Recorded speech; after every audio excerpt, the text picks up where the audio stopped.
Toutes mes anciennes expériences avec le sport étaient reliées à des mauvais souvenirs. Je voulais vraiment être capable de dire « je prends contrôle de mon processus ».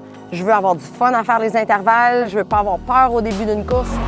Geneviève Janson, the queen from Lachine. How did she do it? Au début des années 2000, Geneviève Janson a marqué le sport québécois pour le meilleur et pour le pire.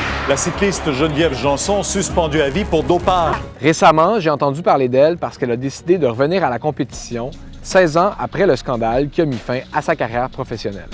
J'ai jamais pris de PO de ma vie, j'en ai jamais vu, on m'en a jamais offert. C'est dans ce coin-ci, sur les routes de Saint-Lazare, à l'ouest de Montréal, où elle s'entraîne. On est aussi pas loin du studio où elle est maintenant coach. 1 minute de base space, 1 minute push, 1 minute all out. Les tapis roulants, préparez-vous, on augmente de 1 les rameurs, 1 minute push. J'aime beaucoup mon travail.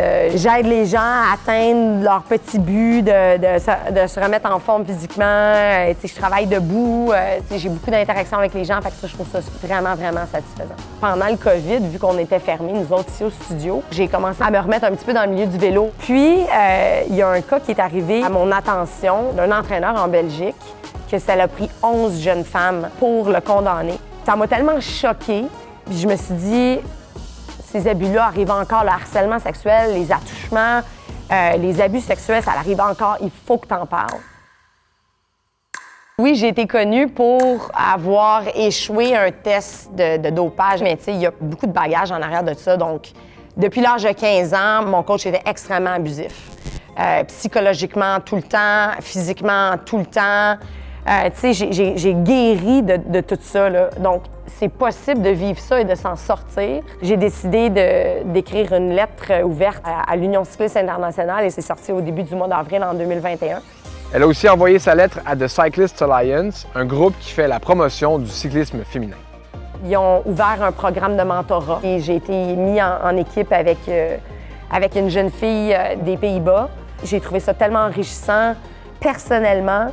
Le fait d'aider des jeunes cyclistes féminines m'a apporté beaucoup, beaucoup en tant qu'être humain, là.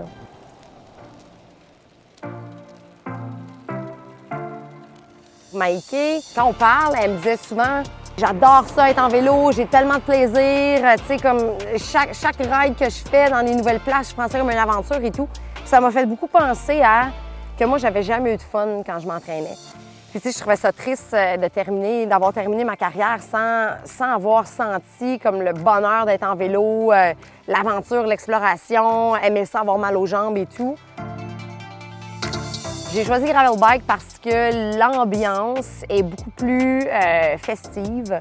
Le Gravel Bike, c'est d'avoir un vélo comme sur route, mais avec des pneus plus larges, qui vont être capables de passer dans plus de terrain, que ce soit du single track de vélo de montagne, à des chemins de terre, à du sable ou de la boue. Ceux qui vont pour la performance sont là pour la performance jusqu'à temps qu'ils passent la ligne d'arrivée. Après, c'est famille. Donc, c'est plus ça que je recherchais que l'ambiance un petit peu plus sérieuse qu'on a sur le vélo de route. On présume qu'il y a quand même des gens qui vont continuer à te voir comme, tu sais, veux pas, une tricheuse. Comment tu deals avec ça? J'ai pris ma décision en sachant à 100% que j'allais peut-être être confrontée à ça. S'ils veulent m'en parler, je peux leur parler de ce qui se passait en arrière, de tout ça, en arrière du dopage et tout. En même temps, s'ils décident de rester fâchés, c'est correct aussi. Là, je peux pas m'arrêter à ça pour vivre ma vie.